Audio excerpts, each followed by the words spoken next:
Thomas and I were both reborn. In this life, he didn't rescue me in that alley. And I didn't go home with him, relying on memories from his past life. He caught the wave of the times and went south to start a business and put down roots. As for me, I went to B-City, thousands of miles away, to study and work. I had new friends and a new partner by my side. The next time we met was at his engagement party, with the same little secretary from our past lives. That night, Thomas pretended not to know me in front of others, but after getting drunk, he cornered me in the bathroom and said, "Babe, I miss your hangover soup. Let's go home." A friend, startled, quickly pulled him away. "President Han, that's my senior's wife. Your fiancée is outside." Upon hearing that, Thomas Han froze, his expression darkening into something terrifying. Chapter 1. The painful scenes from my previous life played out again. In the dead of night, I was cornered by a gang of thugs at the mouth of an alley. It was the 5th day since my rebirth. No matter how I tried to avoid them, they appeared just like they had in the past life, out of nowhere, grabbing my hair and kicking me into a deserted alley. Pain struck, and I curled up on the ground, silently gripping the kitchen knife hidden in my backpack. Just then, the beating stopped. The thugs all looked towards someone standing under the streetlight. "Fuck. It's Thomas. Why the hell is he looking at you? Did you piss him off? Don't pin your shit on me. Who dares mess with that psycho?" In the damp, shadowy alley, the 17-year-old boy descended like a god, pulling me out of hell. But that was in a past life. Now, 33-year-old Thomas felt nothing but deep disgust for me. His eyes were cold as he walked away without looking back. From that moment on, no one would stand by my side, no matter what. But this time, I'll save myself. Gripping the knife tightly, I slashed at the leg that had kicked me the hardest. Shit! The thug's ankle split open. He snapped back to reality and grabbed my throat. But when he saw me swinging that kitchen knife like I had nothing to lose, he panicked and flung me aside. "What the hell are you doing?" At the end of the alley, a blinding flashlight beam cut through the dark. A young female officer rushed over. The thugs realized things had gone south and bolted down another path. The officer pointed the flashlight at me. Wary, dropped the weapon, leaning weakly against the wall like I had narrowly survived a disaster. I raised the knife and smirked. This thing just looks scary. Honestly, it couldn't even kill a chicken. "Don't worry." Startled by my audacity, the officer ordered again. "Drop it anyway." I had no choice but to toss the knife aside. Chapter 2. At the station, the officer took my statement. "Why did they attack you?" I leaned back in the chair and answered truthfully. "Because of Hudson. 6 months ago, he killed someone while being chased over gambling debts. Now that he's hiding, they take it out on me." "You're Hudson's daughter?" "He's a fucking animal." My tone turned icy. The officer frowned, spinning her pen between her fingers, clearly thinking hard. I smiled slightly, already forming a plan. "I'll tell you where he is, but you have to promise me one thing." The officer's name was Bianca. In my past life, she was the one who cracked Hudson's case. I remembered her clearly. She was notorious in our area for being a meddlesome busybody. Hearing my words, Bianca stopped writing and gave me a more serious look, no longer treating me as just another kid. She raised an eyebrow and signaled me to continue. "You adopt me, and I'll help you catch my father. That'll land you a promotion and a raise. Pretty good deal, right?" Bianca laughed at my shamelessness. "What if I say no?" I shrugged. "Then it's whatever." She slammed her fist on the table in frustration. "You realize you're committing the crime of harboring a fugitive, right? I just want to stay alive until I'm strong enough to protect myself." As I said that, my eyes turned red. I lowered my head, and tears rolled down, one after another. Chapter 3. Bianca was soft-hearted and easy to fool. All it took was a few tears, and she brought me home. I knew that, as a 30-year-old woman reborn into a teenage body, using my pitiful face to fish for sympathy was manipulative and unethical. But I had no other choice. My home was swarmed with debt collectors and people who wanted my life. I had nowhere to rest. I'd already spent 4 nights sleeping on park benches. If the patrolling security guards caught me there again, I'd be sent to a group foster home. Those places were crawling with cliques and bullying. Life there wouldn't be any better than it was now. That's why I had my eyes on Bianca, fresh out of college. working at the station, still single. What I didn't expect was that she had a mentally unstable cousin living with her. Mario was quite enthusiastic about my arrival. At the dinner table, he kept piling food into my bowl, asking which school I went to, and calling me sis with a big, cheerful smile. He looked like a bright, considerate little brother. In truth, that little monster had already cooked up hundreds of ways to torment me over the next few days. And how do I know him so well? Unfortunately, in my past life, Mario and I were inmates in the same psychiatric hospital. I was faking insanity, hoping Thomas would take pity and come back to me. He, on the other hand, was truly unwell. Take his left leg, for example. It had long since healed, but he still faked a disability, riding around in a wheelchair just for fun, to mess with Bianca. I found out about this from the hospital director before I died in my previous life. Luckily, I'd spent a whole year butting heads with him in that place. I'd suffered so many sneaky tricks from him that I could see through him now. Otherwise, I might have walked straight into one of his traps. So the next morning, when he smiled sweetly and called me to breakfast, I quietly swapped the porridge in his bowl with mine. Sure enough, when I came back from school that afternoon, his pretty little face had gone pale and green, and he looked like he'd been completely drained. Seems the brat really spiked it hard. He must have had diarrhea all day.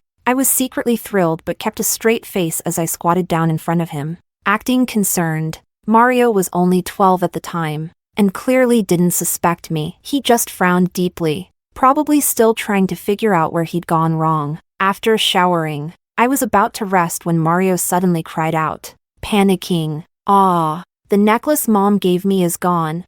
My heart sank as I heard him continue. It must have gotten tossed out by the cleaning lady when she came in earlier. "Sis, could you go check the trash bin downstairs for me?"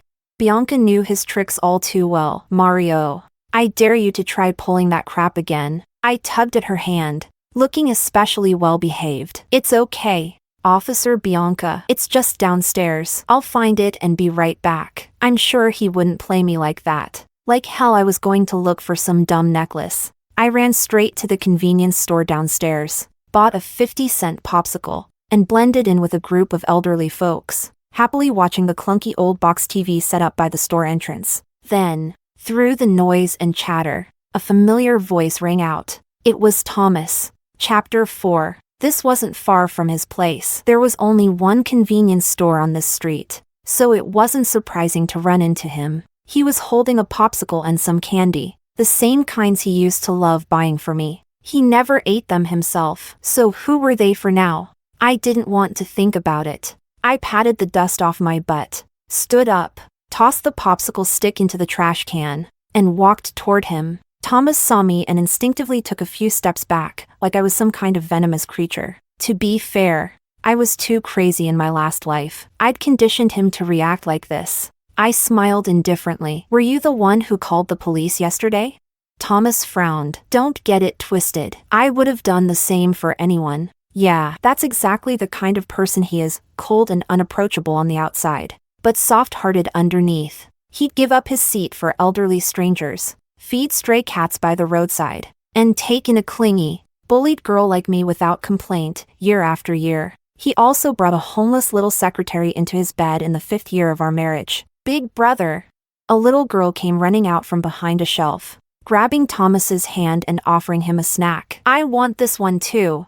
The moment I saw her face, it felt like lightning struck me from above. I was nailed to the ground. I thought I'd become unbreakable, but the sight of Zara shattered the shell I'd carefully rebuilt. My patched-up heart felt like it had been stabbed all over again. Even though she hadn't done anything, just a clueless little girl, I couldn't stop the surge of rage rising inside me. I hated Zara, but I hated Thomas even more. My nails dug into my palm as I spat out my words with venom. "Thomas, you're disgusting." He showed no emotion, pulling Zara protectively behind him. "I raised you in our past life. I don't owe you anything in this life. I don't want you in my world. If we run into each other again, let's just act like we're strangers." Honestly, I'd heard those words so many times in my past life. I was numb to them now. But the way he shielded Zara with such care, it reminded me of how he used to protect me when we were young. I used to compare myself to Zara all the time. Sure, she was young and pretty, But she'd never seen 17-year-old Thomas blush. She'd never sat on the back of his bicycle, never stargazed with him on a summer rooftop.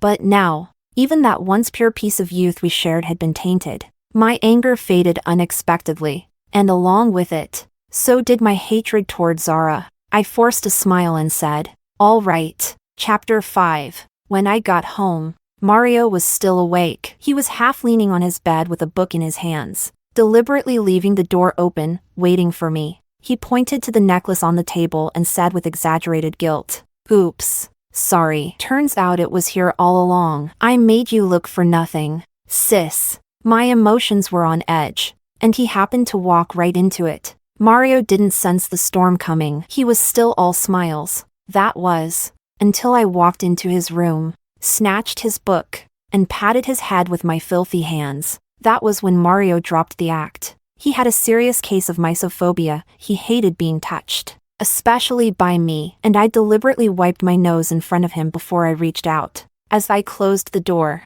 I ignored the murderous glare in his eyes and smiled innocently. "Mario, it's late. Stop reading, bad for your eyes. Go to bed early, okay?" This kind of move was standard between us and the psychiatric ward in our previous life. But Mario was still too green in this life. Just a single dirty touch had him so disgusted he left me alone for several days. Aside from the occasional ghost-like appearance behind me that made me jump, he kept his distance. Not that I had time to deal with him anyway. All I could think about was getting Hudson thrown in jail. He hadn't told me where he was hiding, but I had a way to lure him out. Hudson had a blindly loyal errand boy. I found the guy and told him that our old house was about to be demolished and there'd be over 1,000,000 yuan in compensation, but the legal homeowner had to show up in person. He didn't even question it and immediately contacted Hudson. The demolition was real, just not happening until a year later. In my past life, Bianca followed the same lead and eventually tracked Hudson down, but by then, he had already squandered the money and hadn't left me a single cent. All I did this time was move up the timeline. Hudson was arrested 2 weeks later. I made a point of attending his court hearing. The moment he saw me, he exploded with rage. "You little bitch! Just like your whore of a mother, traitorous to the bone. When I get out, I'll break your legs." I listened to my biological father hurl every insult imaginable at me, but my expression didn't change. In my past life, I used to wonder, was it because I wasn't obedient enough that my mom left and never came back? Not even once? Was it because my grades weren't good enough that my dad beat and cursed me for no reason? It took me a long time to understand. My parents never loved me. I was nothing but a byproduct of one careless night. My existence had never meant anything to them. Chapter 6. After Hudson's case was settled, Bianca never brought up adopting me again. I could tell she was planning to send me to a foster facility. These days, I'd been on my best behavior. Even when Mario quietly went back to pulling his little tricks, I didn't say a word. But that day still came. After school, I sat on the back of Bianca's electric scooter, arms wrapped tightly around her waist, heart filled with dread. I don't eat much, just one small bowl of rice per meal. I'm not picky with clothes either. 2 sets of uniforms in summer, 1 warm coat for winter. That's enough. I get decent grades. I get a 600 yuan scholarship each semester. Officer Bianca. I'm really low maintenance. Bianca didn't respond.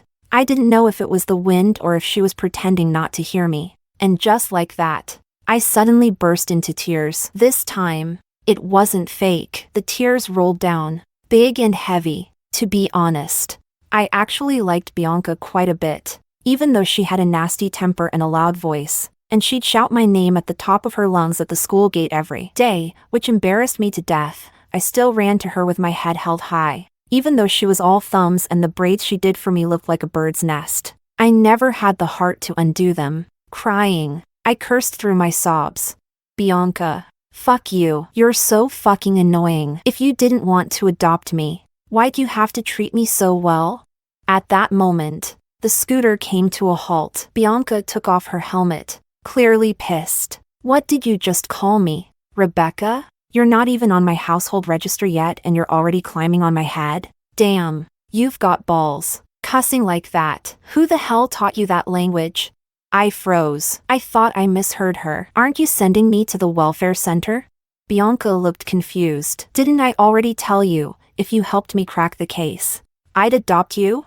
Sniffling, I buried my face back into her back. Oh, then we're good. Let's go. She clicked her tongue impatiently. If you've got something to say, spit it out. Don't whine in my ear. I thought for a second, then quickly tattled.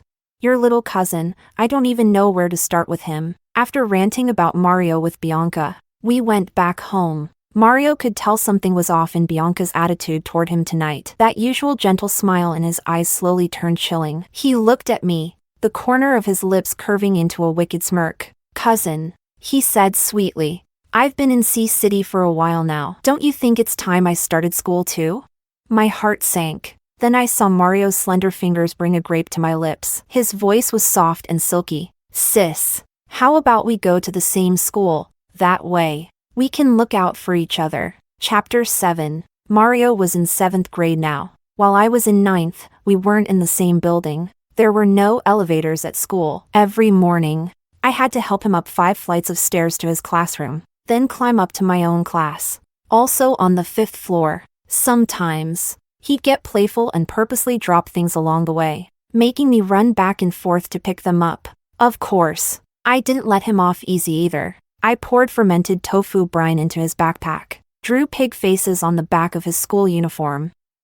It was a back-and-forth war. Neither of us held back. This continued for almost a year, until one day, on the way home from school, I ran into Zara. Usually, Thomas would come pick her up, so it was rare to see her walking home alone. In an alley, she was surrounded by a group of girls, clearly being bullied. I knew all too well what it felt like to be isolated and helpless. Even if I didn't like Zara, I couldn't just stand by. Back off. What kind of coward jumps one girl with a whole group? Zara clung to me like I was a lifeline, immediately hiding behind my back. The girl leading the group snapped. She's a thief. She stole the fountain pen my mom gave me. Zara shook her head quickly, whispering, I didn't. I asked, did you see her take it? The girl argued. She was the only one in the classroom at the time. If not her, then who? I smiled faintly. So you have no proof, and you just decided to accuse her? Speechless, the girl scoffed and muttered, whatever. Let's go. After they left, I told Zara not to walk through quiet alleys again. I hadn't even finished speaking when she shoved me aside and ran off. Thomas must have talked all kinds of trash about me to her. Behind me, Mario sat in his wheelchair and let out a light chuckle. Meddlers always get what's coming to them. I ignored him and kept walking. You're pushing yourself home tonight. Seeing I had no intention of helping him, Mario snapped. Rebecca, do you want me to tell my cousin you've been abusing me? I took off running. Aren't you a bit too old to go tattling to your guardian? You've got 2 working legs and still pretend to be crippled. I'd like to see how long you can keep up the act. Chapter 8. Mario's words turned out to be prophetic. I really did get what was coming to me. When Thomas showed up at the door with Zara, Mario and I were in the middle of bickering over whether to watch an idle drama or a murder mystery. Still distracted, I opened the door and immediately got slammed with Thomas's rage. Rebecca, why don't you just go die? I never should have saved you that day. Should have let them beat you to death. Thomas was furious. Every word he said felt like it was carving into my heart. I stood there stunned for a while, then asked numbly, what did you just say? Don't play dumb. What did you give Zara yesterday? She's been puking nonstop. Did you forget she has a heart condition? That could have killed her.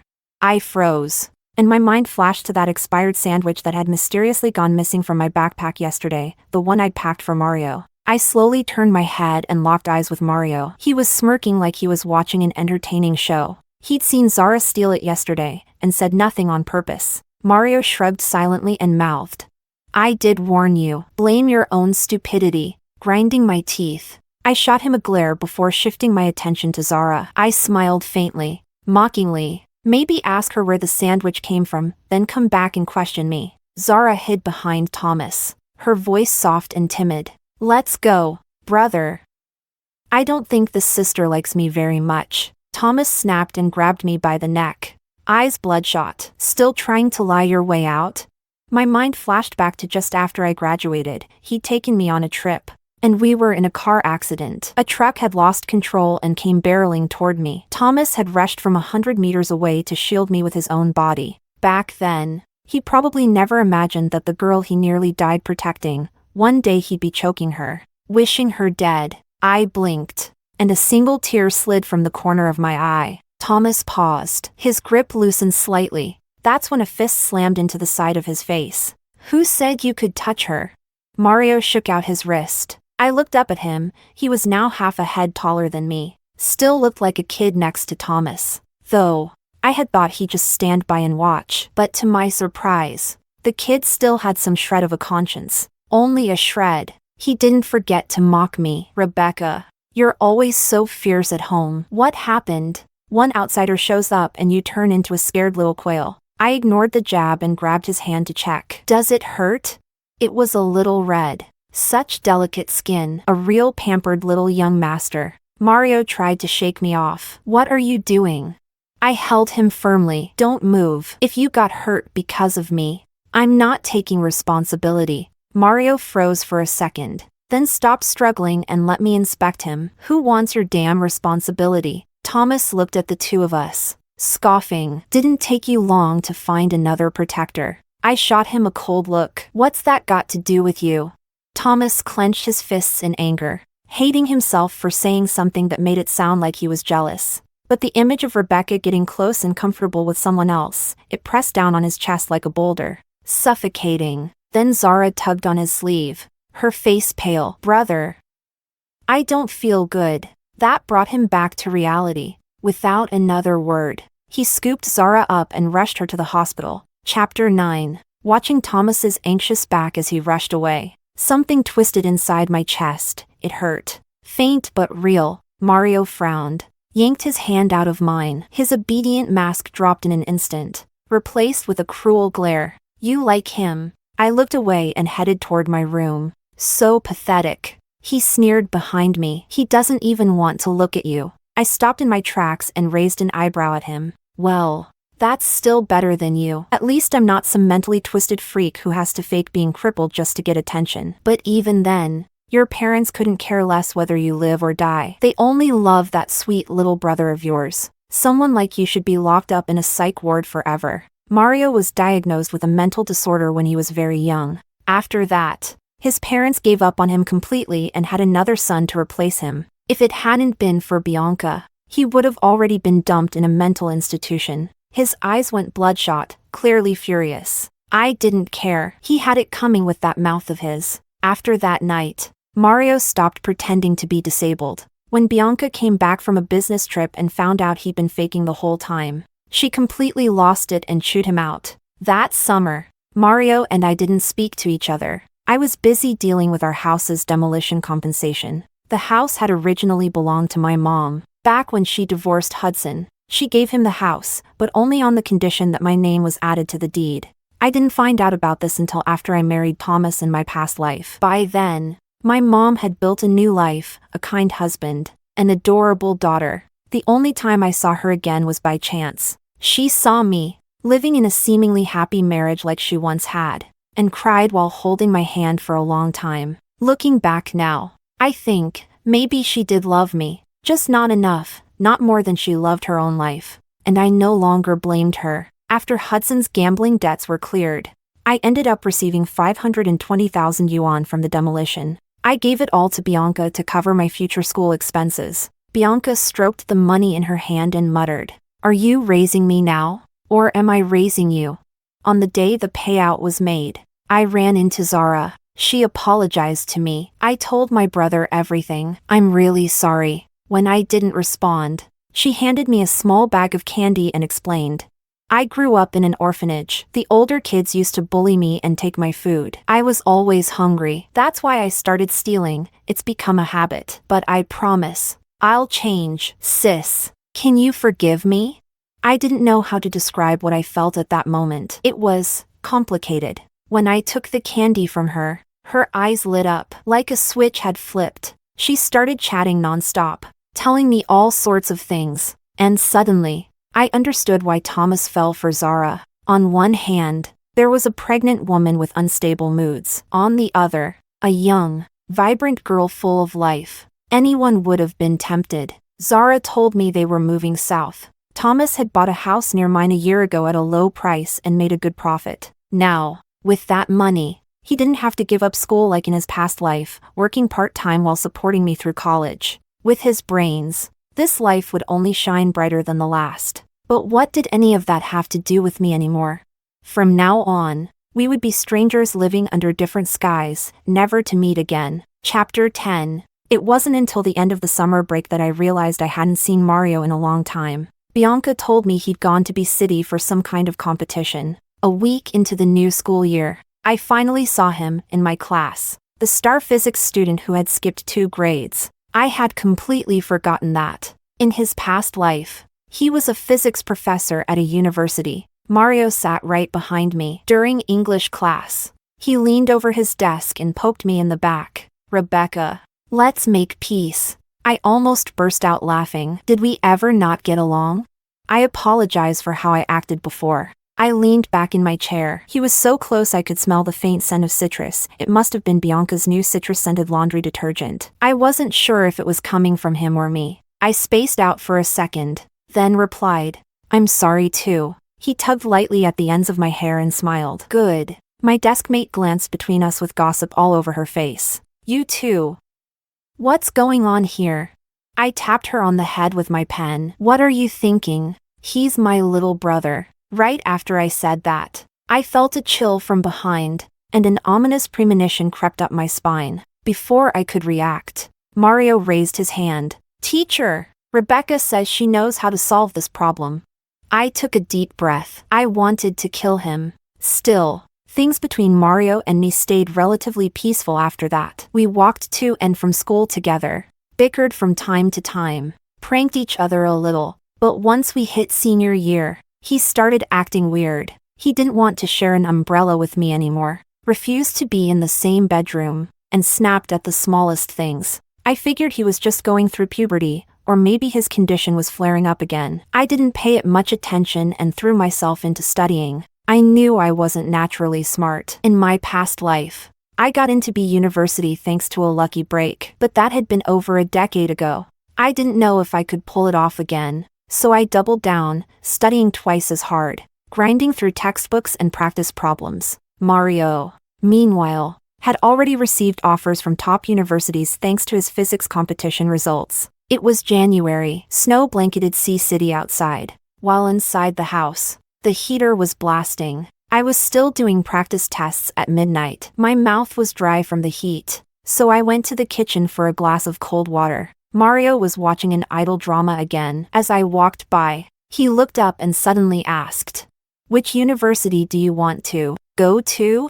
He trailed off halfway, eyes darting back to the TV. His face flushed red, and he awkwardly dropped his hand to his thigh. Even I wasn't dumb enough to miss the clue. I'd just come out of the shower, and I'd forgotten to put on a bra. My thin autumn pajamas didn't hide much. I pretended not to notice. Before going into my room, I answered him casually, "A university." When the National College Entrance Exam results came out, I applied to B University. My score was 16 points higher than in my past life. Just like before, I chose to major in computer science. Mario still had no idea. On the day we left for college, Bianca only came with us as far as the airport. She kept nagging us not to fight. Of course, we ended up fighting right before boarding. That argument lasted 5 years. As Mario was dragging my luggage out of the train, he noticed I was still sitting there, clinging to my suitcase, refusing to let go. The smile that had just formed on his face instantly vanished. His eyes went from confused to blank. Then realization hit him, and his voice almost trembled as he said, "Rebecca, if I ever come looking for you again, I swear I'm a damn dog." Chapter 11. 5 years passed quickly. Since I no longer had to work part-time jobs like I did in my past life, I had much more time to compete, to intern, to meet new people. I made a lot of friends. Some of them were even suitors. I really tried, to open myself up to men who weren't Thomas. But no matter how I looked at them, I just couldn't do it. So any idea of dating simply fizzled out. After graduating, I joined a promising startup. Most of the people there were familiar faces, The atmosphere was simple and easygoing. Bianca had gotten married the year before and had her own family now. I didn't want to keep intruding on her life, so I bought a second-hand apartment in B City. Back in that summer after high school graduation, Bianca returned the 520,000 yuan to me, untouched. I used the money to buy some Bitcoin, made a few investments, and in just 5 years, my assets multiplied several times over. With money in my pocket, my daily life became pretty damn sweet. That is, until Mario showed up. That night, after a company dinner, I was a little drunk. Mario had me pinned against my door. The lights in the apartment were off, and in the dim moonlight, I could see his glossy eyes, on the verge of tears. These past few years, I had deliberately avoided him. I scheduled every trip back to C City so that we wouldn't run into each other. We had only crossed paths a handful of times. He had gotten even taller, bending down slightly, his head lowered, looking at me as if begging, "Rebecca, I'll be your dog. Just look at me, please." Who would have thought? In our past lives, we wanted nothing more than to kill each other, and now this proud, aloof man was begging me with such humility. I sighed helplessly, speaking to him in the gentle tone of an elder, trying to talk sense into him. "Mario, you're still young. You've confused affection with love. I get it, but let's just pretend tonight never happened, okay?"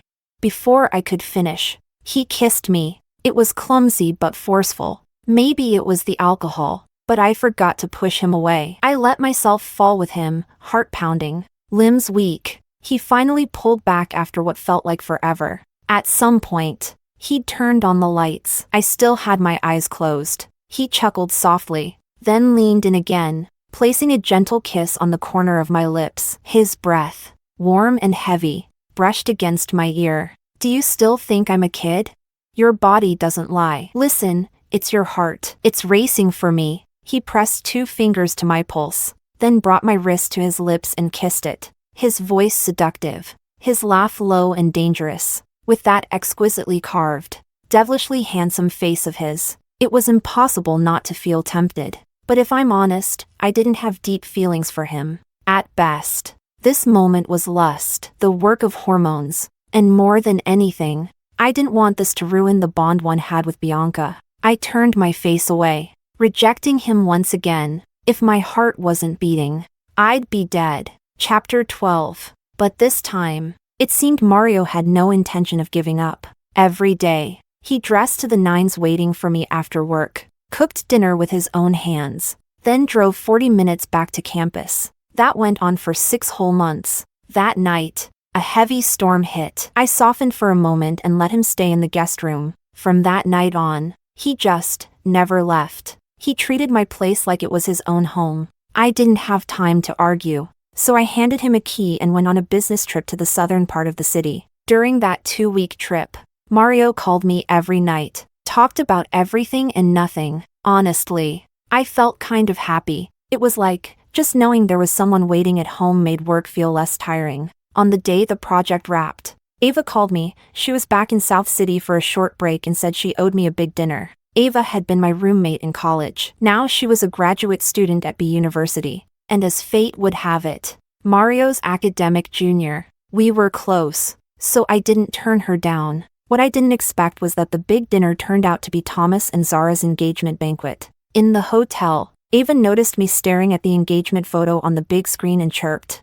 "Stunned, right? CEO of Cosmos Tech. Our families were neighbors for years. He's super loyal, made it big and still didn't forget about me. Come on, tonight's your chance to see how the other half lives."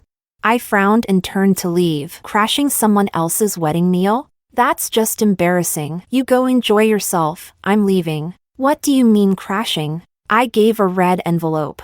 Okay? I paid for this meal, so you're staying and helping me eat my money's worth. The hall was bustling with people. As Ava dragged me forward, I accidentally stepped on someone's foot. I looked up to apologize and came face to face with Thomas, who was grabbing my elbow. Ava hadn't noticed the interaction. When she saw it was Thomas Hahn, she lit up and greeted him warmly. "President Hahn, long time no see. Congrats." "Congrats."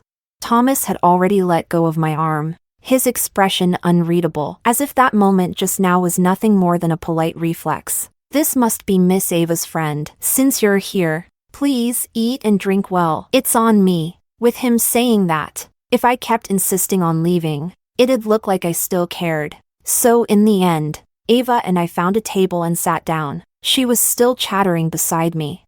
Can you believe it? His fiancée just turned legal, and he couldn't wait to lock her down, as if someone might snatch her away. All the good men are off the market.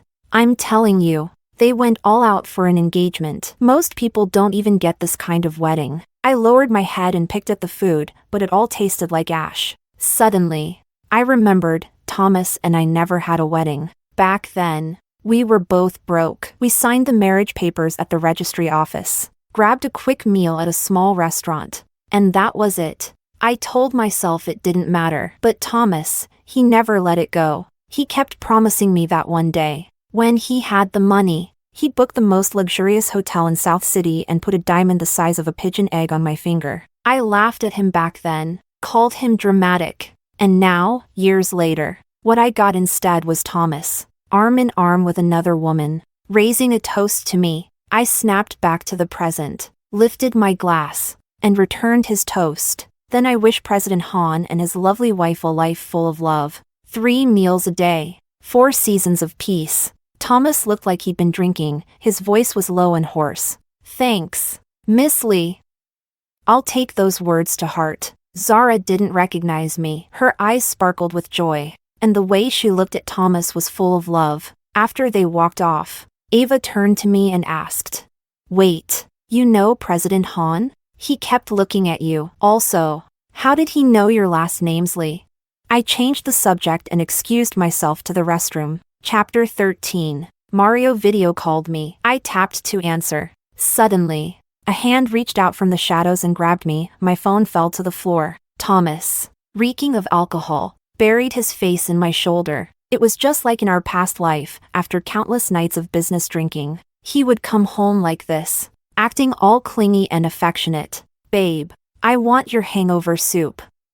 Let's go home." I didn't push him away right away. Instead, I instinctively reached up and stroked his hair. Images flashed through my mind, our past, and Zara. But the first person who came to mind was Mario. Would he be upset if he knew I was wrapped up in something unclear with another man?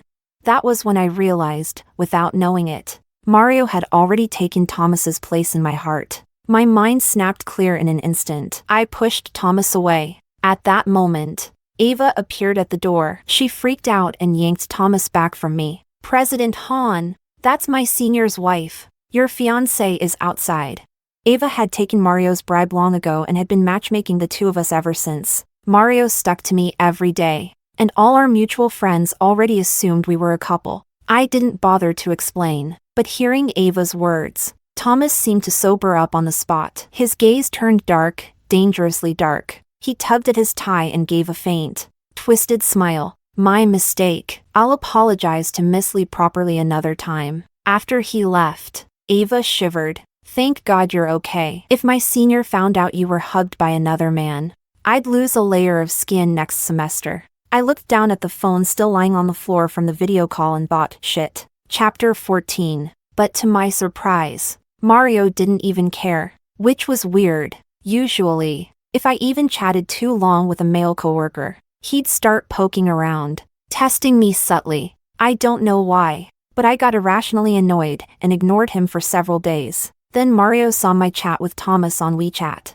We were on the couch. I watched Mario's face. He looked unusually calm, so calm I thought maybe he'd already forgotten all about Thomas. That made me feel disappointed, so I snatched my phone back. A week ago, Cosmos Tech expressed interest in investing in our company's new project. I was the project lead, so naturally, Thomas came to B-City, and I had to meet with him. Our entire interaction was business only. The WeChat messages were strictly work-related. Not a single hint of flirting. Except, just now, I deliberately changed his contact name from President Han to Senior Thomas, just to see if Mario would get jealous. But he didn't react at all. I lost interest and was about to change it back. That one small move shattered the flawless mask Mario had been wearing. He pinned me to the couch, gripping my wrist tightly. His eyes burned with madness. What are you trying to hide? Don't tell me, you still have feelings for him? My temper flared. I snapped without thinking. Who even are you to me? What right do you have to question me? The rage on his face instantly faded. He laughed softly, bitterly. Right, to you. I'm just a simp, aren't I? Rebecca, you don't have a heart. He turned to leave. That's when I realized I'd taken things too far. I grabbed him around the waist from behind. Don't go. I was just messing with you. There's nothing between me and him. Mario stood rigid, his breathing shallow and ragged, like a trapped animal on the verge of snapping. He didn't respond, so I slipped my hand under his shirt. Mario. I think I've fallen for you. How about we make it official tonight? The words barely left my lips before his kiss came crashing down. Fierce and uncontrollable. It was all-consuming, madness dressed as desire. The next morning, all I could think was, young people's stamina really is something else. Chapter 15. After I confessed my feelings to Mario, he stopped obsessing over anything related to Thomas. Even when they crossed paths, he would greet Thomas with a smile. I thought that would be the end of it, but things took a turn on Thomas's end. That day, I was working late and asked Mario to head home first. By the time our final meeting wrapped up, it was already past 10. Thomas handed out a few invitation cards.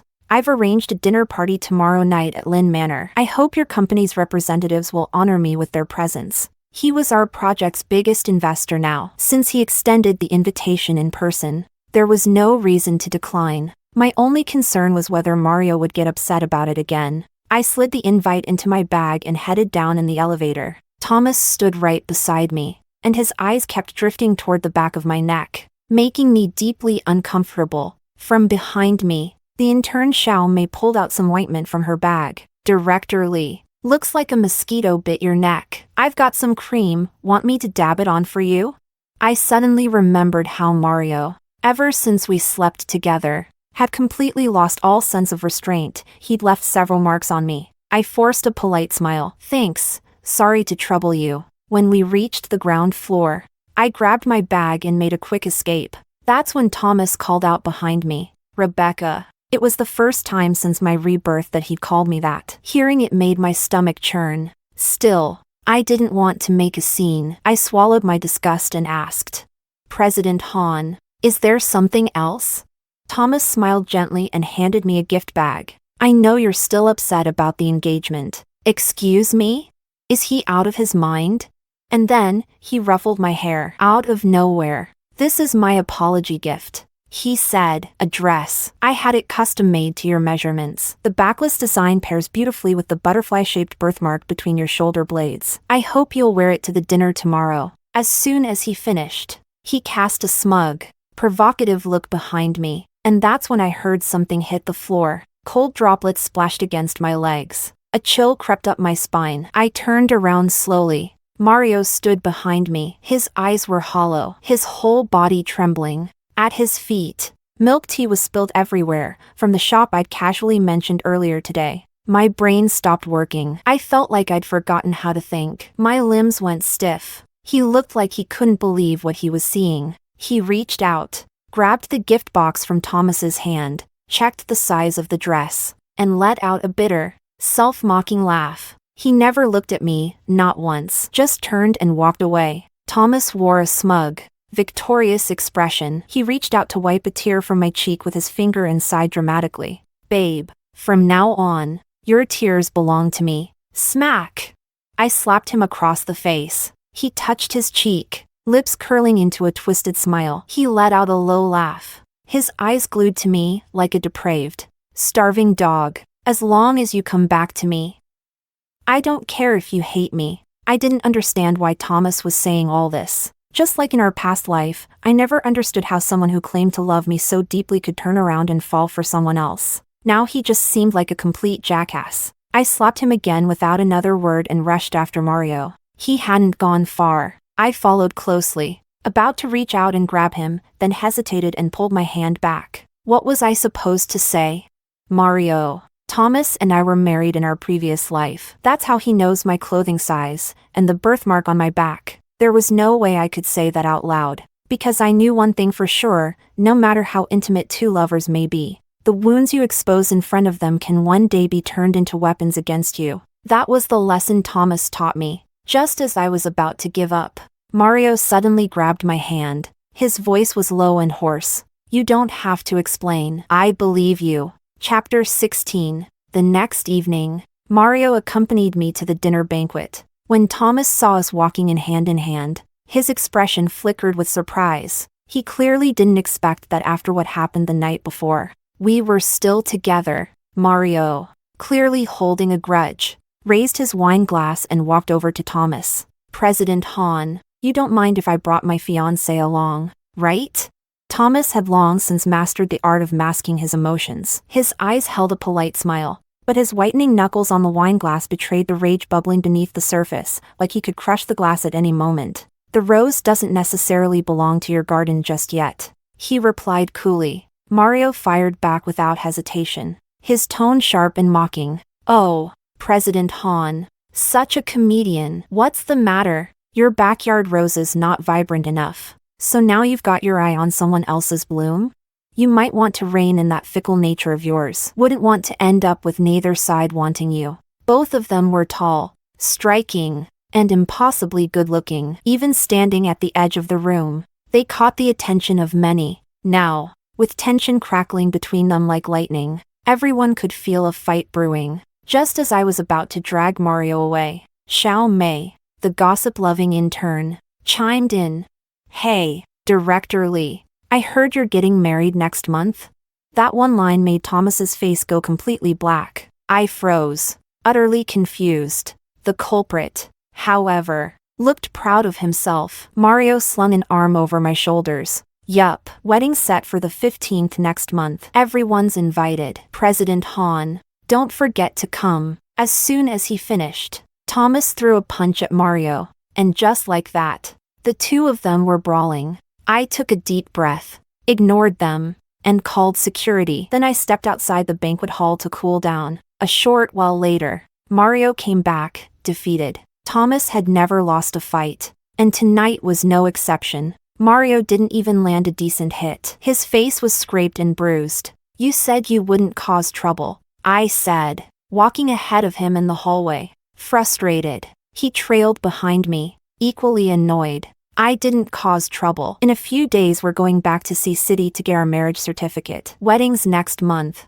I stared at him, speechless. Mario, if you ever make another decision like that without me, I swear if you dare leave me, I'll die with you. He clamped a hand over my mouth and slammed his fist against the wall. His voice dropped low, dangerously low, and filled with madness. A chill ran down my spine. That's when it finally hit me. Mario's sweetness had always been an act. At his core, he was still that unhinged psych case. But the moment he sensed he'd scared me, Mario instantly switched back to his gentle persona. If another man covets my girlfriend, can't I at least be a little jealous? Rebecca, you're being so mean to me. He lowered his head, letting his bangs fall over his eyes. I could only see a single tear sliding down his cheek. His lips were slightly parted, trembling. Blood still clung to the corner of his mouth. That pitiful, broken look made my heart ache. I forgot all about my anger, wrapped my arms around him, and stroked his face. Does it hurt? He looked up at me with wet eyes and whispered, kiss it better. And it won't. Chapter 17. From the shadows in the hallway, Thomas watched the scene unfold and nearly lost his mind with jealousy. He had believed that, after living two lives, nothing could stir him anymore. But the moment he heard that Rebecca was getting married to someone else, he'd lashed out like a child, throwing punches. He really was going insane. Or maybe, if he were honest with himself, he'd already started losing it the night of his engagement when he saw Rebecca again. He thought he'd just been drunk that night, that his behavior had been some irrational mistake. But afterward, he couldn't stop thinking about her. Every day, every night. She filled his thoughts like an obsession scratching at his soul. It was only then that he realized he had never truly let go of Rebecca, not even across 2 lifetimes. Once he came to terms with his feelings, he left Zara without hesitation and flew straight to City. Consequences be damned. He knew he'd failed Rebecca in the past, so this time he was going to take it slow. Give her time to come around, so he wouldn't scare her off. That boyfriend of hers? He hadn't taken him seriously at all. After all, he and Rebecca had spent over a decade together. He was the irreplaceable first love, the white moonlight in her heart. How could some brat possibly compare? But he hadn't expected that brat to be so tenacious, clinging to Rebecca like a parasite. No matter what he did, the kid wouldn't back off. Worse, he deliberately provoked him, goading him into that public brawl. Sure, he took a few hits, but that brat made a show of it, grabbing Thomas's fist and smashing it into his own face, making it look like he'd been badly beaten, just to gain Rebecca's sympathy. But that was fine. He'd find a way to bring his woman back to his side, no matter what it took. Chapter 18. For the next month, Thomas went full force in pursuing me. Flowers, afternoon tea, daily deliveries, he didn't miss a day. Even though I made my rejections very clear, Thomas still showed up at my apartment complex. He waited there all night, unshaven, disheveled, until morning. Security mistook him for a beggar more than once and tried to chase him off. Mario passed by every day and never missed a chance to mock him. Jesus, I thought someone died here. President Han's getting old, should really watch your health. What's the point of having money if you won't live to spend it? Thomas fired back just as viciously. Heading to school again, student Mario? Or did you run out of dorm fees and need a sponsor? Such a prestigious university, yet you mooch off your girlfriend every day. Must be real embarrassing if your professors found out. They'd go at it for half an hour at a time, sniping back and forth without ever letting up. It drove me insane. Eventually, I crashed at a coworker's place for a few days. During those few days, Mario happened to be abroad on business, and Thomas didn't show up either, so I finally got a break. The night Mario returned, I got off work early to pick him up. In the underground parking lot, I kept glancing over my shoulder. I'd had this eerie feeling lately, like someone was watching me. I ducked behind a car and finally saw his face. Hudson. He was out of prison. My mind went blank. My heart shot to my throat. I instinctively backed away. You little bitch. You had the nerve to throw me in prison, now you want to run? Hudson lunged at me, grabbed the back of my collar, and raised his hand, about to slap me across the face. Out of nowhere, Thomas came charging in. Let her go.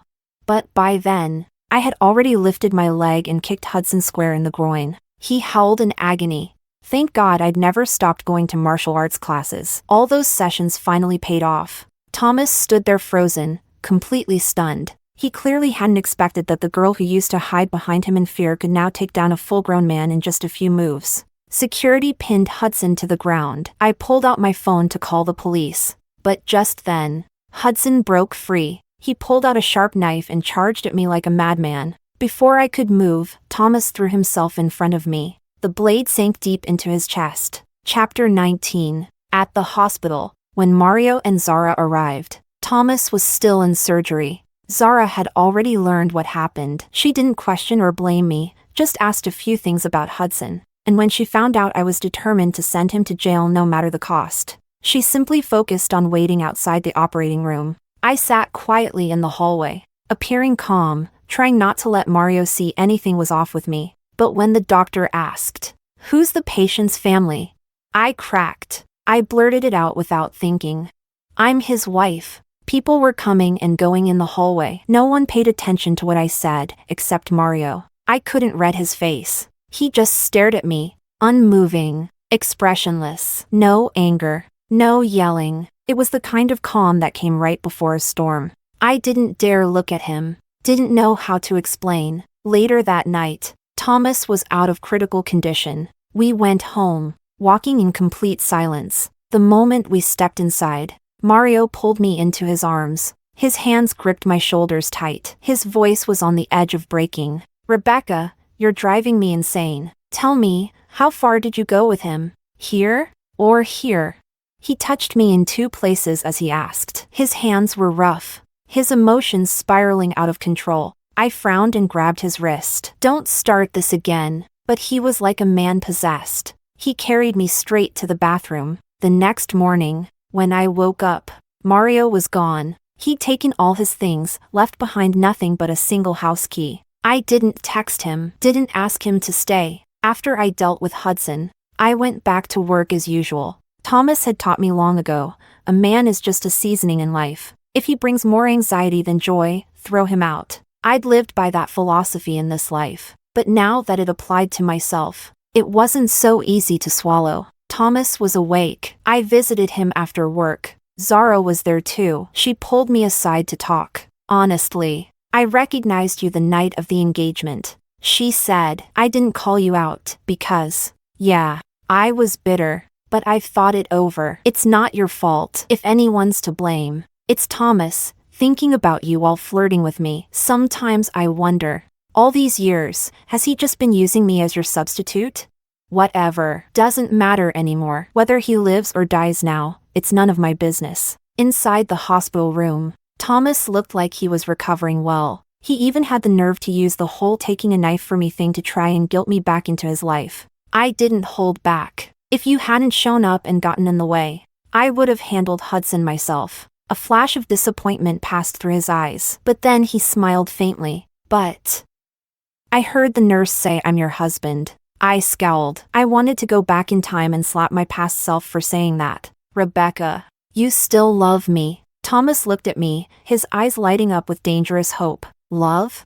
To be precise, it was more like a habit. From 14 to 30, Thomas had occupied more than half of my life, long enough that I might need 10, 20, maybe even more years to forget him, to forget how he once worked tirelessly in the sweltering factories of South City, just to buy me a laptop so I could be like other kids at school, to forget how he bought me expensive business suits and handbags just so his coworkers wouldn't look down on me, while he wore the same faded t-shirts washed threadbare, to forget how we crammed into a damp, dark rental in an old town slum, and how he'd call me wife over and over again while I playfully replied, husband, to forget how our favorite thing back then was riding his scooter to the river on summer nights, letting the wind hit our faces. Back then, we had nothing. We were lovers, but more than that, we were each other's only family in this world. I never imagined one day he'd fall in love with someone else, just like I never imagined I would, too, fall in love with another man.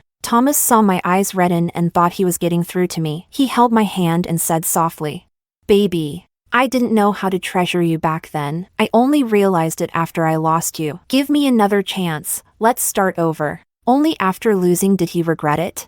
I thought of Mario. If I lost him, I'd probably regret it for the rest of my life. Right then, my heart had already made its decision. I pushed Thomas away and drove straight to a university. In the lab, Ava looked up, surprised. Senior Mario didn't come to school today. I thought you two went on a date or something. I rushed home without a second thought. At the apartment entrance, Mario's bags were piled beside the door. He sat on the steps, cheeks puffed in a sulky pout, glaring at me. Rebecca, I don't care what happened between you and him. As long as there's even a sliver of space for me in your heart, I'm not letting go. Even if it kills me. And if there's nothing at all, if I'm just your hookup or a backup plan, I still won't leave. I couldn't help but laugh. Who leaves home in a dramatic exit and then comes back the same day?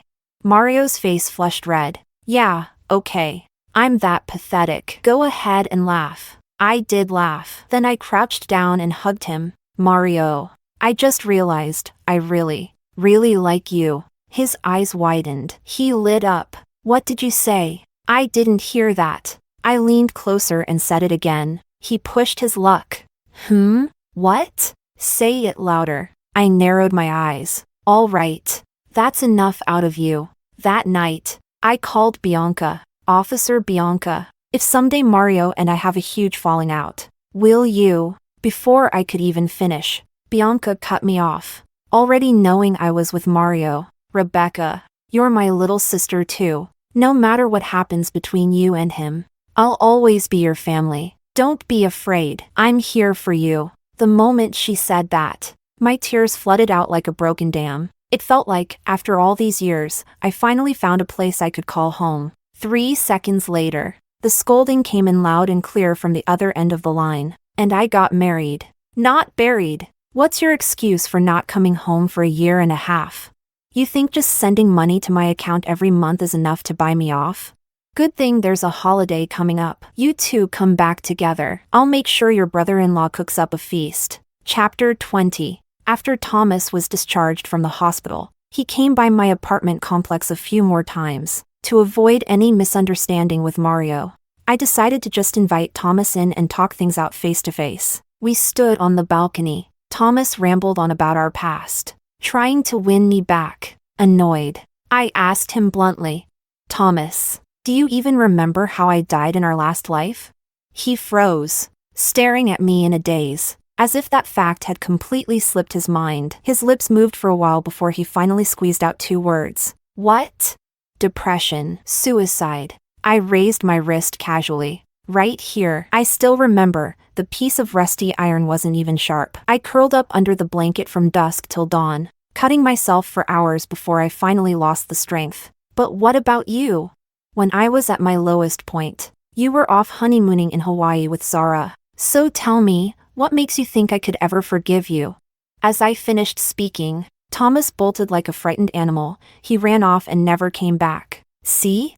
Even he couldn't accept the truth. That night, Mario kissed my wrist over and over, tirelessly, like trying to erase the pain from it with his lips. I knew he had overheard everything, but I didn't call him out on it. Instead, I pulled the covers over his eyes. "Enough now. We're going back to see City early tomorrow. If we're late, Bianca is going to yell at us again." Mario wrapped his arms tightly around me, his voice trembling slightly, as if he were holding back tears. "Rebecca, I'll treat you well, I promise." I gave a little smile. "All right. Past life extra, Thomas." Rebecca was dead. When his assistant called, it was already late at night. His first reaction was, "She's dead? Then I can finally marry Zara." Zara had just fallen asleep, and he didn't want to wake her. He took the call out to the balcony. His voice was cold and impatient.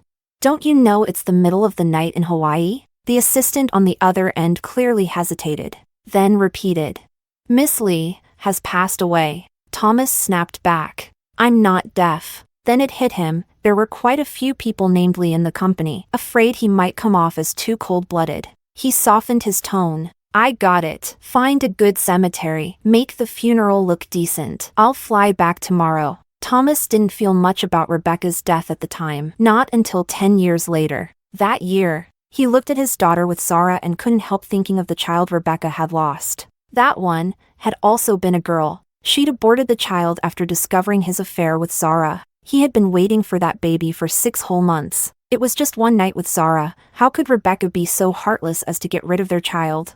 Back then, he hated her for it. It was the first time he ever laid hands on Rebecca. To this day, he still remembered her tear-streaked face and what she screamed at him. "So I give birth to her. What then? So she can grow up watching her parents fight every day like I did? Or were you going to have her call Zara mom?" Rebecca was hysterical. Her words stabbed right into the last bit of conscience he had left. He held her tightly, whispered to her, "It's okay. We'll have another one." Truth was, he did still love Rebecca at the time. The other women? Just distractions, harmless flings. As long as she could forgive him, he was willing to turn over a new leaf. But affairs, once there's a first time, there's always a second. Eventually, he even brought Zara into the company. Zara was young, sweet, knew how to say the right things and make him laugh. He liked that. Rebecca? She was always thinking about work, always serious, always scolding, and after she got pregnant, her temper got worse, moody all the time, nothing like the lively, charming girl she once was. That was how Thomas from 10 years ago thought. But 10 years later, when his business hit rock bottom, he found himself thinking, if only Rebecca were still here. She always had a way of solving the toughest problems with ease. He started resenting Zara, low education, no ambition,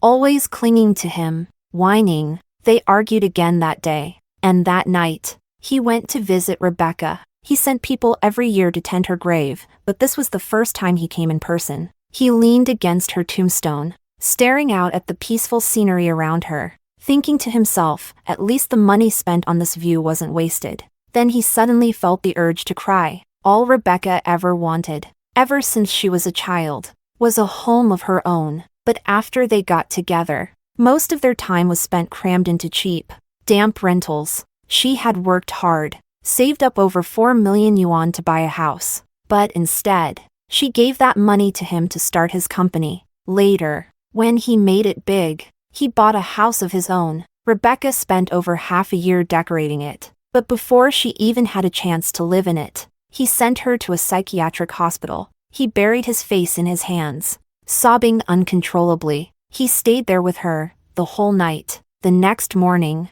Thomas ran into Rebecca's mother and finally learned that today was her death anniversary. She hurled a slew of harsh words at him, most of which he tuned out, except for 2 that pierced straight into his ears. Suicide? He stared in disbelief. Suicide? I thought she died from illness?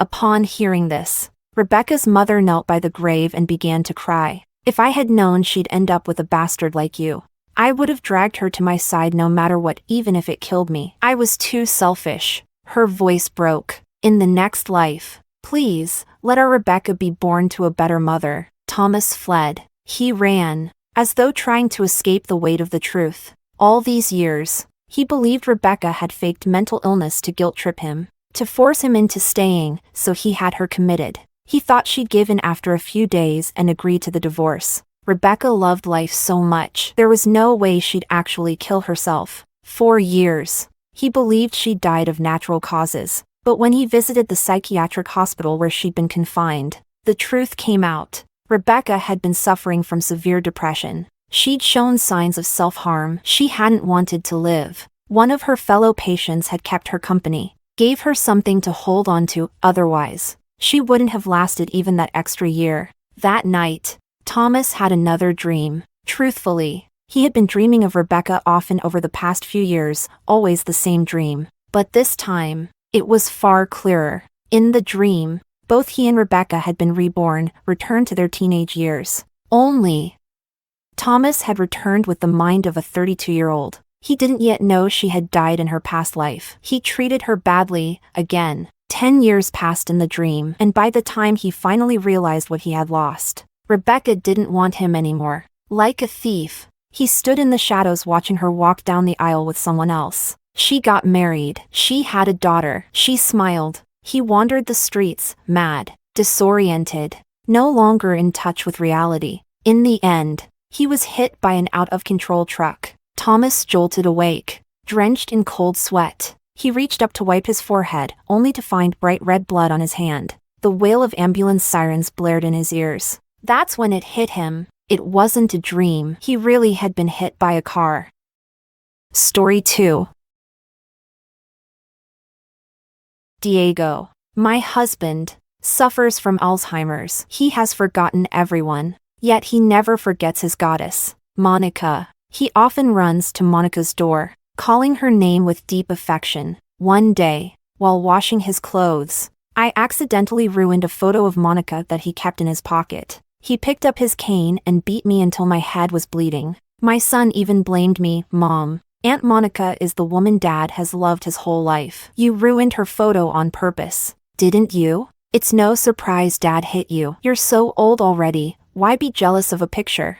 That night, I discovered an old diary my husband had kept for decades. Inside, I found a university acceptance letter with my name on it.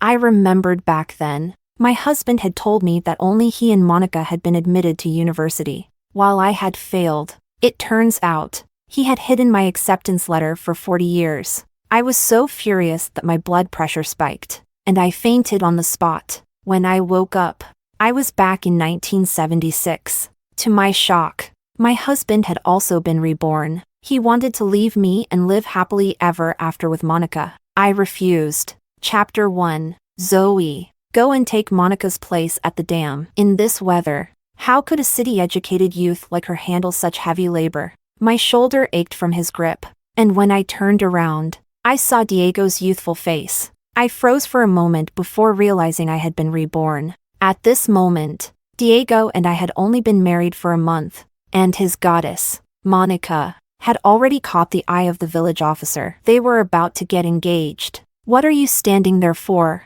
Go now! Diego pushed me again. I took a deep breath and said coldly, why should I take her place? Monica volunteered for the damn work to compete for the March 8th Red Banner Worker Award and the Iron Lady of the Year title. Diego was stunned, but her health is so weak. And it's her time of the month. She can't handle it. A sharp anger rose in my chest. In my past life, after 40 years of marriage, Diego never even knew when my period was. Yet he knew Monica's perfectly. Diego pushed through the crowd and pulled Monica aside to talk. The onlookers watched them in surprise. Moments later, Monica's face turned beet red, and she slapped Diego hard, yelling, "You pervert!"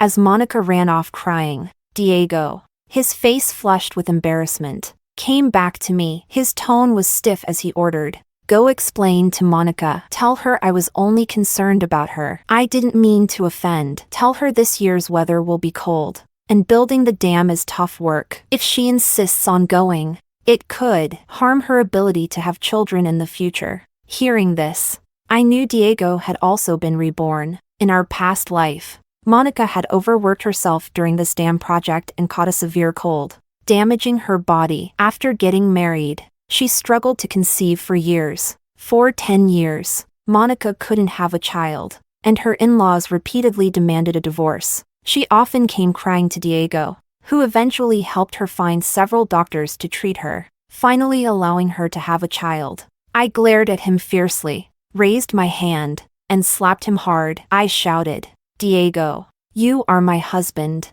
yet you care about another woman's fertility? Have you no shame?"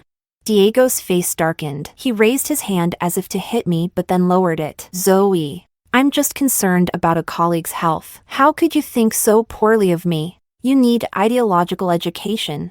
Seeing his furious face and the astonished gazes around us, I trembled with rage. I angrily demanded, "Diego, if you care so much about another woman, why did you marry me in the first place?" I truly wanted to ask him, "I am your wife. How could you deceive me, steal my university acceptance letter, and ruin my future?" Chapter 2. After work, I went home and told my parents that I wanted a divorce from Diego. My father grabbed a wooden stick and hit me. "I told you not to marry that pretty boy, but you insisted. Now, not even 2 months later, you want a divorce? Do you know how embarrassing this is for our family?"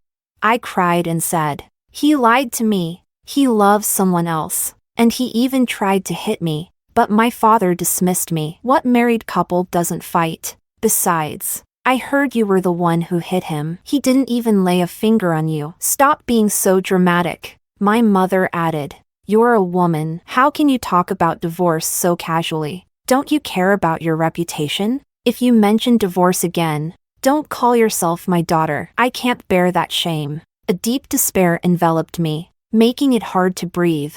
I had worked so hard to return to the 1970s. And I didn't want anything to do with Diego anymore. I wanted a divorce. Diego came home with a cold expression, not even glancing at me. My mother and I prepared dinner, and she called him over with a smile. He didn't respond, simply picking up his bowl with the same icy demeanor. During the meal, my father tried talking to him, but Diego acted as if he hadn't heard, completely ignoring him. Rage swirled inside me. I had endured his cold treatment for an entire lifetime. In the past, whenever he gave me the cold shoulder and ignored me, I trembled with fear, thinking I wasn't good enough or that I'd done something wrong. I would apologize and beg for his forgiveness, but he treated me like I didn't exist. Only when he was in a good mood would he finally lower himself to say a word to me. This made me depressed. But Diego told my family I was being overly sensitive and should just work harder in the fields to fix it. At the time,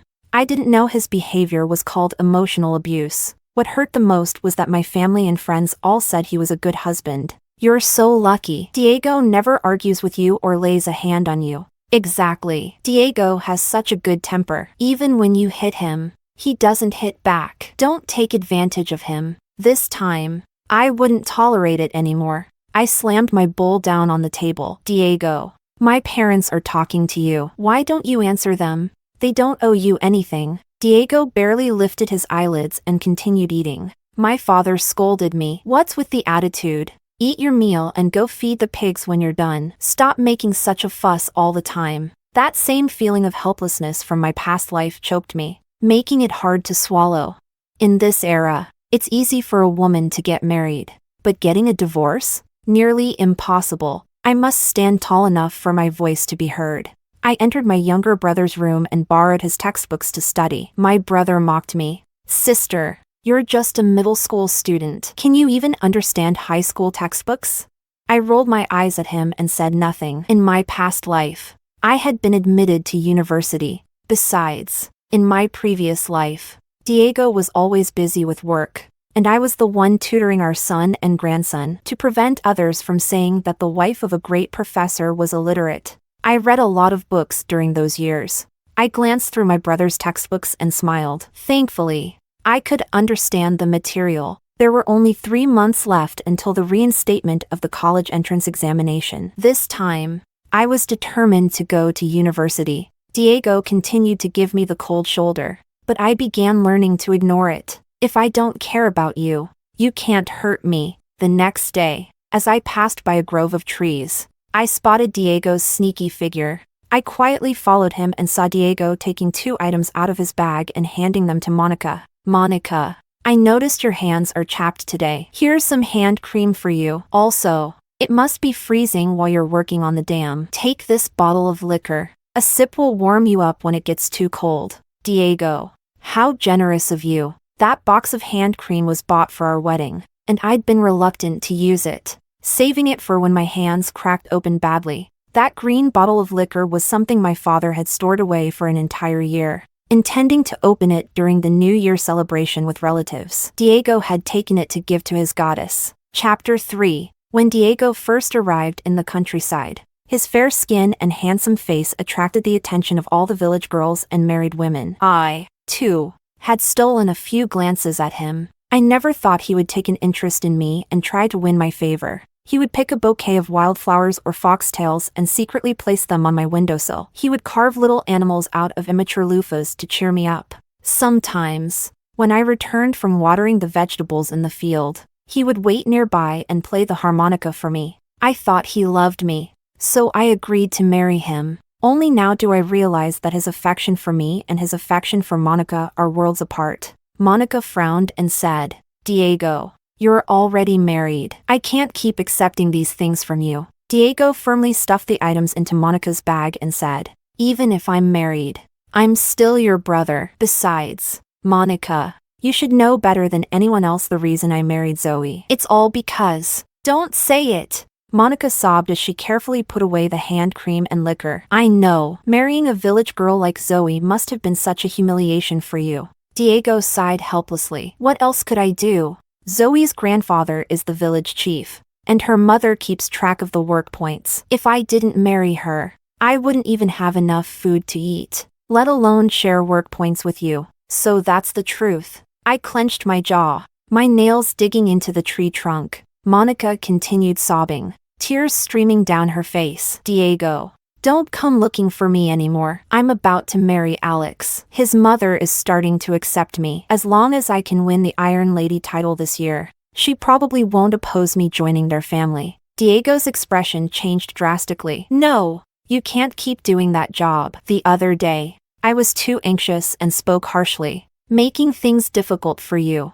He grabbed Monica's shoulders with both hands, his gaze fervent. Monica, listen to me. Don't marry Alex. You don't need to compromise yourself. In just 3 months, the college entrance exams will be reinstated. When that happens, we can take the exams together. Once we get into university, we can leave this godforsaken place. Monica looked at him with uncertainty. The college entrance exams? Diego, where did you hear that? Is it reliable? You know there are so many people who like Alex. If I don't seize this opportunity to marry him now, I might. Diego interrupted firmly. Monica, you can't marry him. You won't be happy with him, and my information is 100% accurate. Let me tell you. I sucked in a breath. This idiot. Was he about to reveal that he had been reborn? Diego hesitated for a moment before continuing. This information came from a very special source. Don't ask, but you have to trust me. And one more thing. You must keep this a secret. Don't tell anyone. I breathed a sigh of relief. But then I heard Monica say, I promise. Diego, I won't tell anyone, but if your information is wrong, and I miss the chance to marry Alex, what then? Diego pulled Monica into his arms. This time, I won't let you marry him. I let out a cold laugh and stepped out, slapping both of them hard across the face. Diego, you've only been married to me for a month, and you're already hugging Monica. I'm going to report you for having an affair and messing around with women. Monica immediately pushed Diego away, covered her face, and ran off. Diego stared at me gravely and said in a deep voice, Zoe, since you've seen it, there's no point in hiding anymore. Let's divorce. I smiled faintly and replied, I don't agree, Diego. You've been reborn, and now you want to leave me to be with your goddess? Then how do you plan to account for my university acceptance letter that you hid in our past life, or the life you ruined for me? Chapter 4. I continued. Diego, do you think our marriage is a joke? We've only been married for 3 months, and you're already talking about divorce. What will people think of me? What will they think of my family? Diego replied coldly, I don't care. I don't love you anymore. I will divorce you. After saying this, he turned around and walked toward Monica. I called out loudly, if you insist on divorcing me, I'll report you and Monica for having an affair. He turned back angrily. Nonsense. No one will believe you, I said calmly. Then let's see what happens first, the college entrance exams or the public criticism against you. Oh, and by the way, give back the hand cream and liquor you gave Monica. Those are my family's things. Watching his face turn red and pale in anger, I felt a surge of satisfaction. Diego, still wary, quickly returned the items. He placed the liquor back in its original spot, and my father didn't even notice it had been taken. But a few days later, Monica showed up at work with a jug of rice wine. As she passed me, she deliberately took a sip and murmured, this rice wine is so delicious, sweet and smooth. It warms you right up. And these canvas gloves, they make working so much easier. No more blisters on my hands. Seeing Monica's smug smile and Diego's evasive gaze, I understood immediately. He had bought them for her. How generous he was, spending the money I earned to buy gifts for his goddess. Did he really think I couldn't do anything about him?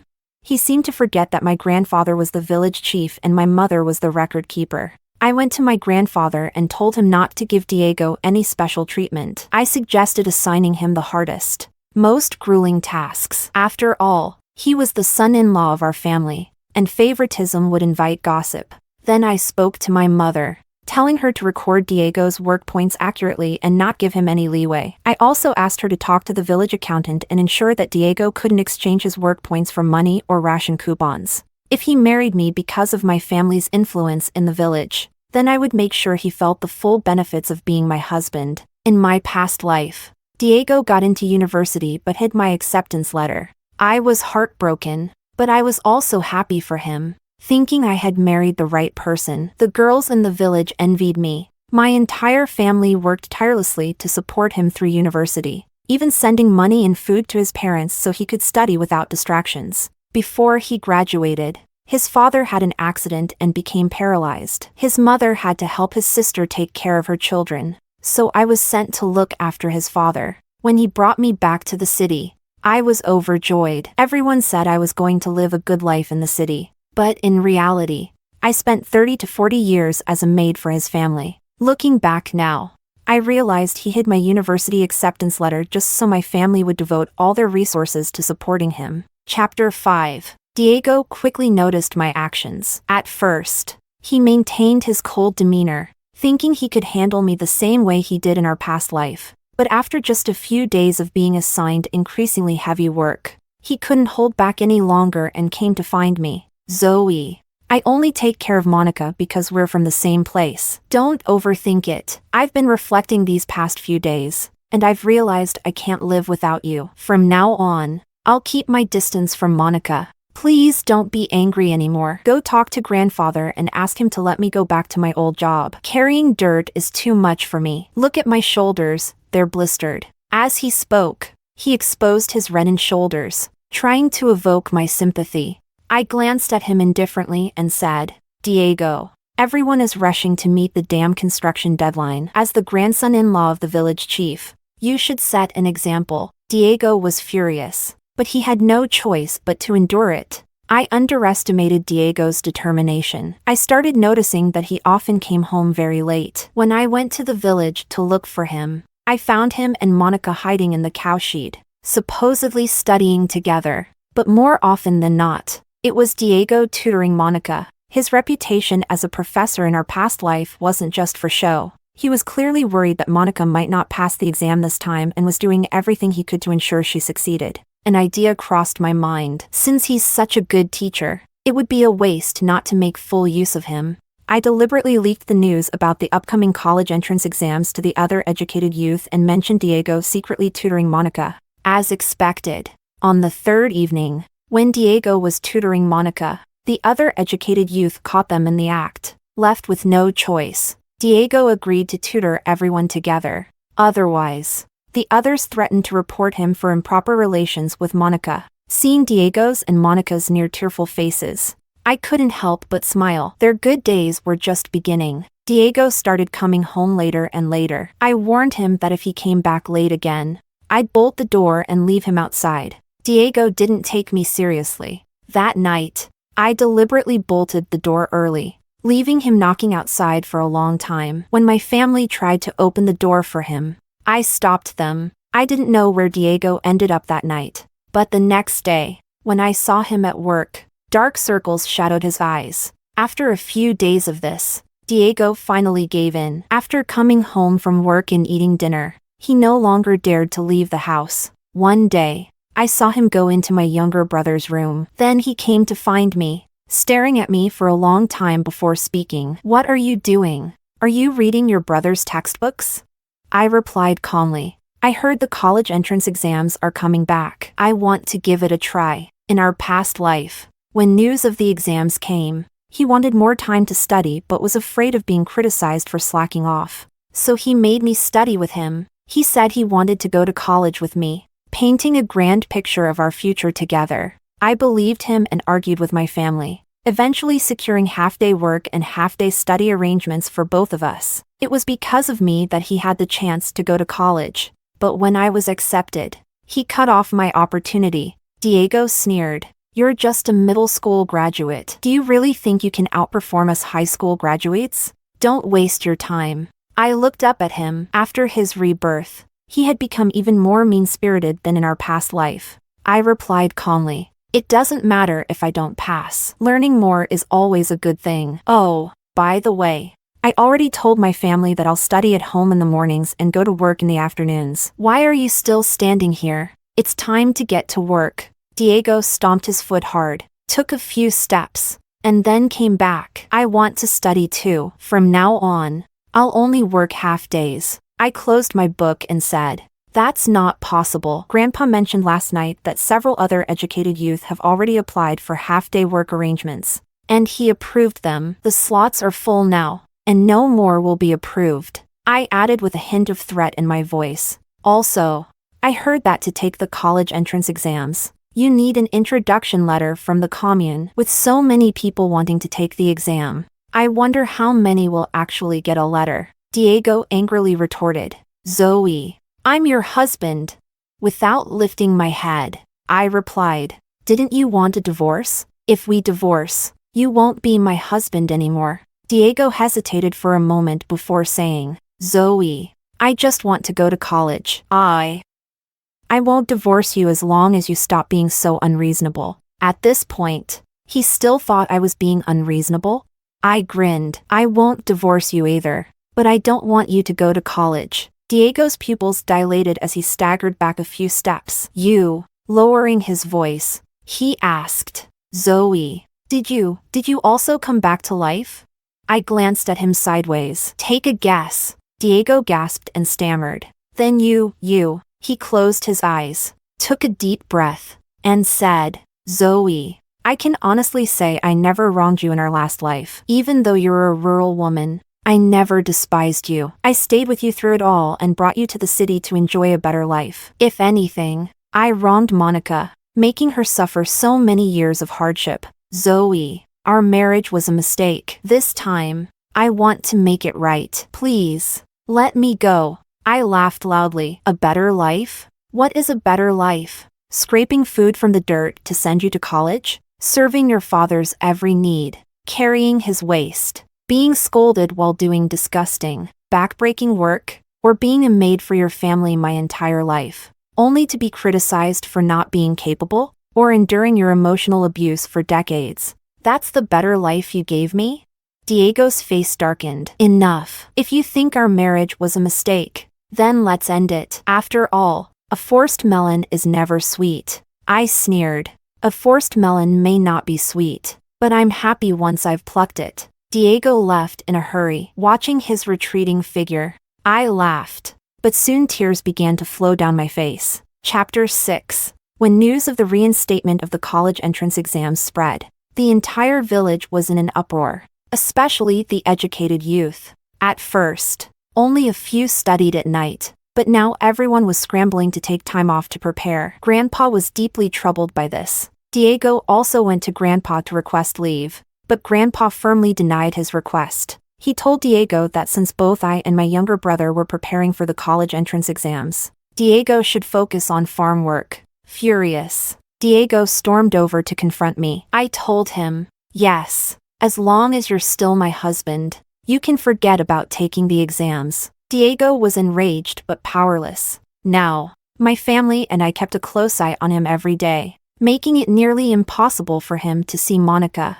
If they dared to meet in secret, I'd report them for immoral behavior. At this time, Alex, Monica's husband from our past life, returned home from the army to visit his family. This time, he was preparing to marry Monica. After a few days of silence, Diego finally relented. He asked me to meet him by the river, saying he wanted an open and honest conversation. When I arrived, Diego was squatting by the river, smoking a crude cigarette. He looked utterly haggard. In a hoarse voice, he said, "Zoe, I'll do anything to make it up to you. What do you want from me to let me go?" I paused for a moment and replied, "If you want a divorce, fine. Have your parents transfer their jobs to me." Diego sighed in frustration. "Zoe, you're a rural resident. That's not possible. Can't you ask for something else? Besides, you know my parents' jobs don't have much of a future anyway." I shook my head. "Diego, say what you will, but the truth is, you're my family's live-in son-in-law. What else do you even have to compensate me with?" Diego gritted his teeth and said, "Actually, my mother gave me a family heirloom, a jade bracelet. I never gave it to you in our past life. Would you accept that as compensation?" He pulled something out of his pocket and placed it in his palm. It appeared to be a jade bracelet. I stepped closer, but when I saw the sinister glint in his eyes, my heart sank. Before I could react, he shoved me into the river. The icy water rushed into my lungs. In that moment of shock, I realized Diego wanted to kill me. Chapter 7. I flailed in the water, trying to call for help, but ended up choking on mouthfuls of water. Although I grew up in the South, I never learned how to swim. While my village friends could swim back and forth across the rivers, I was the only one who couldn't. Just as I was about to sink to the bottom, I saw a figure in army green rushing over and diving into the water, swimming toward me. Alex saved me. When he performed CPR on me, I regained consciousness. The moment I woke up, I heard Diego shouting, "Alex, Zoe is my wife." In broad daylight, you're kissing and touching her. You've humiliated me. Monica was crying and wailing next to him. "Alex, we're about to get engaged, but you're acting this way with another woman. I won't marry you anymore." I spat out the water in my stomach and saw the smug expressions on their faces before I passed out again. When I woke up at home, the first thing my mother did was slap me hard across the face. "How could you do such a shameful thing? You've disgraced the entire family. How are we supposed to face anyone now?" My father sighed heavily beside her. "Why did you have to survive? If you'd died, at least your reputation would still be clean." Hearing their words, I felt a cold emptiness in my heart. In my past life, whenever I wanted a divorce, my parents always said no woman in the village ever got divorced. They told me my husband was a respected professor at a prestigious university, that he didn't look down on me, so I should be grateful and stop thinking about divorce. Yet it was the same parents who traveled thousands of miles to the city to take care of me during my postpartum confinement, when I was all alone after giving birth. Sometimes, I truly couldn't tell whether my parents loved me or hated me. Diego, looking smug, said, "Mom, Dad, Zoe has been kissed and touched by another man. I refuse to be humiliated. I want a divorce." I roared at him. "You pushed me into the river. You tried to kill me." My parents turned to him with questioning eyes. Diego, however, calmly denied it. "Zoe, you shouldn't make false accusations. You're my wife. Why would I push you into the river?" I knew he would never admit it. He could easily deny inviting me to the river and completely absolve himself. I said coldly, "No matter what, I won't divorce you." My father looked at me, then at Diego, frowning deeply as he puffed on his water pipe. Finally, he said, "Our family has always been upright. We won't do anything to invite gossip. Zoe, don't be afraid. You can stay at home. Your mother and I will take care of you for the rest of your life." Diego smiled with satisfaction.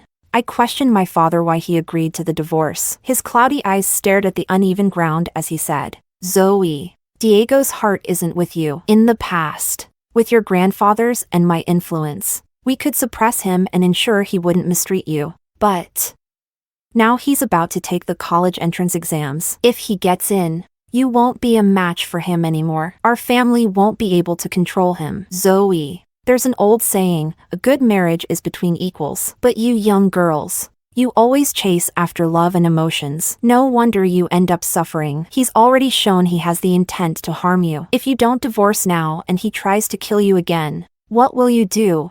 I fell silent. What took me a lifetime to understand had already been proven countless times before. I always thought I was special, that I could transcend the rules. I forgot that some rules exist because they've been tested over and over. I quickly divorced Diego, and he moved to the dormitory at the educated youth camp. My parents and I then went to Alex's house with a grand display of gratitude, bringing many gifts to thank him. Alex felt deeply guilty for ruining my reputation by saving me, which led to my divorce. I waved it off, repeatedly thanking him for saving my life, joking that he should be careful about saving people in the future. He might get blamed for it. Alex's mother immediately looked at me with suspicion, afraid I'd try to cling to Alex. But I had no interest in Alex. Don't be fooled by the fact that Alex is just a low-ranking soldier right now. In the future, he'll earn numerous accolades, climbing the ranks quickly and becoming a regiment commander while still young. Monica enjoyed a life of luxury when she was with Alex in her past life,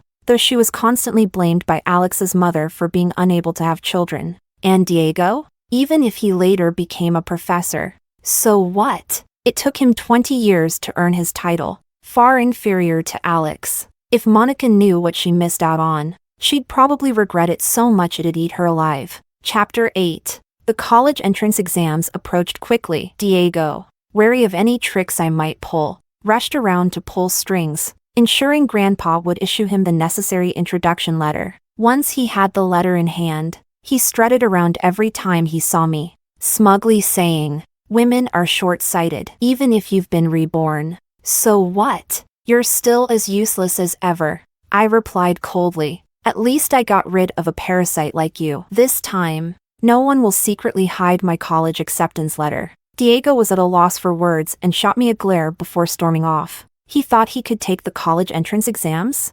Not that easily. The night before the exams, after Diego and Monica went to sleep, they were out like dead pigs, completely unable to wake up. By the time we returned to the village after 3 days of exams, both of them still looked groggy and confused. The moment Diego saw me, he screamed hoarsely, "It was you! Zoe, you did this to me. You made me miss the exams. I'll report you to the police and have them arrest you." Monica, as if struck by lightning, looked at me with tears streaming down her face. "Zoe, do you even understand what the college entrance exams mean to us? You've ruined our future. You're so vicious." The other educated youth who had returned with us looked at me in shock and suspicion. I smiled and said, "Whenever something goes wrong, you blame me. But when you pushed me into the river, you didn't dare admit it. Go ahead. Call the police. I'd like to see if justice catches up with you." Grandpa took a long drag on his pipe and said to the village officials, "When my granddaughter was pushed into the river, I chose not to report it to the police to protect the village's reputation, but now these educated youth are slandering her, which is an insult to me. I suggest we report this to the police, or I won't be able to lead this village any longer." Hearing Grandpa's words, the villagers glared angrily at Diego and Monica. Diego shouted, "We must report this. If they can ruin our future today just because they don't like us, who's to say they won't do the same to others tomorrow?" The educated youth began clamoring in support of Diego. I sneered, "If you hadn't harmed others, how can you be so sure someone harmed you? Let the police investigate thoroughly." The police arrived quickly and began their investigation. Soon, they found traces of datura flower pollen in Monica's water bottle. The police also found a soda bottle with datura flowers Monica had picked in the female dormitory. After explaining the effects of datura flowers, the other female youth turned on Monica in anger. "No wonder I felt dizzy during the first day of exams. It's all because of the flowers you brought back. What were you trying to do? You wanted to harm us. You deserve to miss the exams." Monica was at a loss for words. She turned to me, pointing and screaming. It was her. She was the one I saw picking the flowers. That's why I picked them too. I chuckled. "Oh, and how does that become my fault? I went to take the exams. Why didn't you?"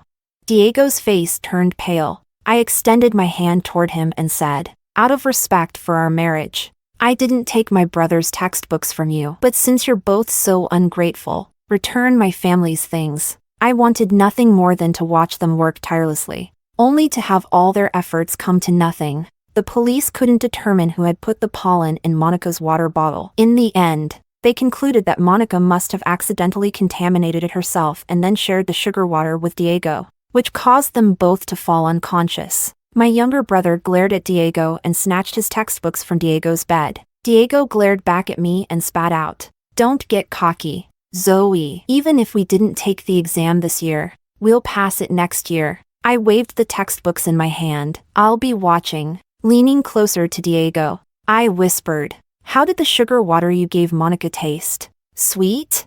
Diego's eyes widened in shock. Chapter 9. This time, both my younger brother and I scored well on the exams. I was admitted to university, and my brother got into a vocational school. 4 of the educated youth from the village also passed, thanks in part to Diego's tutoring and guidance during their study sessions. The 4 of them were overjoyed and deeply grateful to Diego. Before leaving, they comforted him, saying that with his abilities, he was sure to get into a good university next year. Diego outwardly agreed, but inwardly, he was filled with frustration and regret. Even Monica's gaze toward him became tinged with resentment. My brother and I getting into university gave my family newfound pride in the village. While working, the villagers often teased Diego, "Diego, we heard about what happened when Alex saved Zoe. That was CPR. Not anything improper. And you just gave up a college-educated wife like that. Don't you regret it?"